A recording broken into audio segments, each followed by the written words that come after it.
economic management, debt servicing without default, credit ratings maintained, inflation stabilized post-pandemic, no? Na ano niya, yung 95 billion, siya lang gumawa nito 95 billion na utang ng bansa, binura ng Marcos admin. Matindi, trillion na, alam ko trillion ng babayaran niyang utang eh. Nag-donate pa siya ng 200,000 to UN dollars, no, emergency fund. Nag-donate pa ang bansa natin. Buriin mo yan. 11 million ang halaga niya mahigit. Ganon katindi.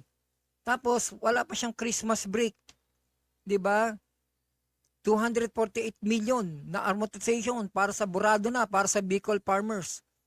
Nakikita natin yung esplanade ko ano ginawa niya kaganda, Marikina, yung Marikina River. Pinaganda rin niya.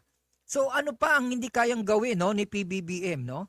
So halos lahat po ng sektor no, agrikultura no, ah health, lahat po eh sinakop na ni PBBM at the same time sabay-sabay